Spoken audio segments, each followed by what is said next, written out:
So when you know that you are about to go back into a new school term and it's going to be via remote learning, I mean, some people might say, hey, but everything you do is online. What's the problem? I mean, do you really notice? I mean, how do you feel at that thought of going back into remote learning?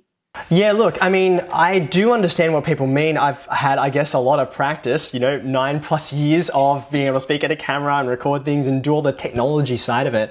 But the answer is there is a huge difference. And I remember, say 12 months ago, as we kind of came out of the first lockdown here in New South Wales, and when we returned back into the classroom and I could see the smiling faces of my students, or not even the smiling faces. Sometimes I'd explain something and I could read the confusion on their face and I thought, okay, Eddie, you have not explained that clearly. You need to do that better. Even me looking at your face right now, there's a huge difference to from that to trying to deliver learning to sometimes hundreds of students at a time and lacking the feedback and the interaction, which, we can do this through a chat, but it isn't the same, is it? And, being able to even sit beside a student. I remember teaching some pre-service teachers, people who were training to be educators, and saying to them, there are really important things that you communicate to your students through your tone of voice, through your posture.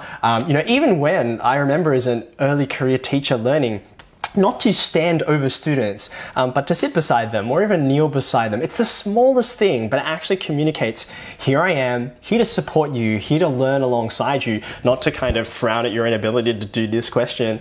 Those kinds of things are so missed when we go on to remote learning. So even though I'm grateful for how accessible technology makes learning like this, I'm still craving the time to be back with my students face to face.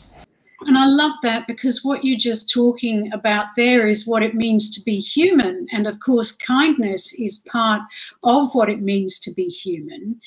One more question about maths. Eddie, you say it's a misconception that people have a brain for maths. And the only thing I'd say to that is, really? Your incredulity is not surprising to me, Jane. I do get it though. I mean, the way I like to think about it is that this is a very silly metaphor, but I don't know how much exactly you can see on the frame, but I have a fairly slender build. I'm never going to be really muscular or strong, and so it's a fairly natural thing to say. It's like, well, okay, you're never going to be an athlete, right? It's Eddie, that's not what you're built for, right? Now, I think most people who are listening or watching in will say, yeah, maybe, but you could certainly be fitter and more athletic than you are now if you did nothing, if you just sat on your butt for all of lockdown and didn't get out and enjoy the sun. As it turns out, I actually really do enjoy a particular kind of exercise. I'm a long distance runner.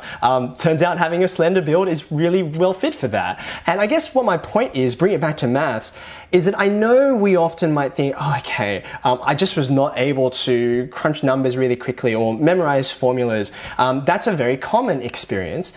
And my response to that is, yes, but that's only a part of mathematics. I'm going to shift metaphors for a second, but my 3 kids, they're all very musical. They love to sing and play the drums and the piano and the flute, and I love listening to them most of the time. Some of their practice, it clearly needs development, but when I think about them playing music, what I love about music is how broad and diverse it is. My son, who's a drummer, part of the reason he plays it is his arms are not long enough to play a flute, which my daughter can. I just needed to find the part of music that he could enjoy and that he could really grasp. And I think the same is true of mathematics. Many of us believe that mathematics is not for us because there's just a particular part of it that we didn't have a good time learning at school. But I truly believe anyone can find their place in mathematics. It's like music, we just need to find the songs we enjoy.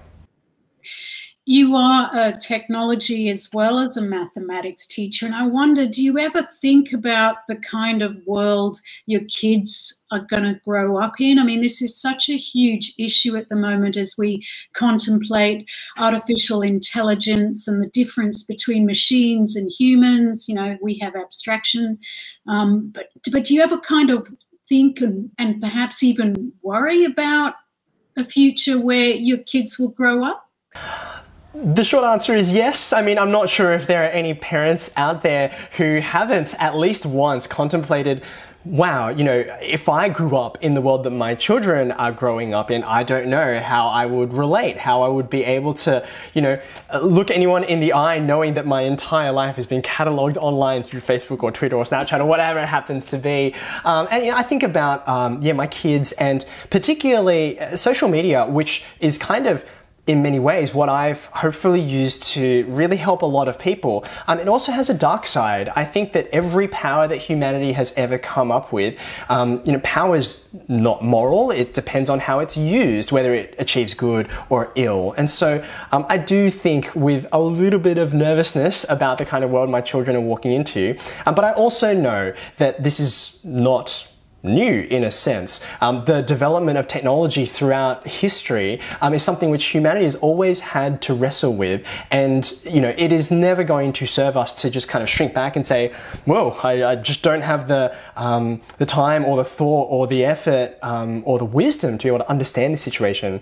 We've got to process that, we've got to work that out together and find a wise path through it, no matter what it looks like. Now, I'll just mention to everybody who's on this virtual conversation that we've got about 3 minutes, maybe 4 minutes if I'm a little greedy and I keep wanting to ask Eddie questions. So I hope you'll get ready and think of questions that you would like to ask Eddie, and please use the Q&A tab for that so I don't have to switch things around too much. That's being helpful to me, kind to me. Thank you. Eddie, you've said that you love being in the classroom and your intent is to stay there as long as possible. It's what animates you and gives you energy. How do you know, though, that something else couldn't make you even happier? That's a really good question. I mean, I guess the most direct way I can answer that is to say, I don't know. There are so many things in my life which, if I had, you know, come back from now and gone to Eddie in the past and said, hey, guess what? This is going to happen. I'd say, really? Like, how can you, I could never picture some of the things that have happened to me in the last few years. I couldn't even have contemplated. So I know enough about myself to know that the future holds things of uncertainty, and I'm okay to embrace that. But I guess, you know, where does that quote that you just mentioned, that conviction, where that comes from is that, you know, there's this funny thing, which I know education isn't the only, you know, industry that does this, but we have this funny counterintuitive, counterproductive habit of saying, wow, you are a great teacher, you are fantastic at working with children in the classroom. I know what we'll do. We'll promote you right out of there and sit you in an office or put you in some kind of role of management where actually your skill set is not that useful. And so me wanting to stay close to the classroom, close to students, is a recognition of the fact that I think that is where my core skills are. But even like right now, I am not just a teacher at Sherbrooke Technology High School. I have the great privilege of working with the New South Wales Department of Education and working across schools broadly. And I like to think, and I guess the only people who will be able to tell me otherwise are people who I work with and who I get to interact with. I like to think that the work I do outside the classroom is of a better and a different quality because I still remain in the classroom. I still have that currency. I still have that understanding of the unique challenges and joys of being in front of students, wrestling with curriculum changes as they roll through. That's what's in the news at the moment. I feel that's a great privilege, and I never want to lose that.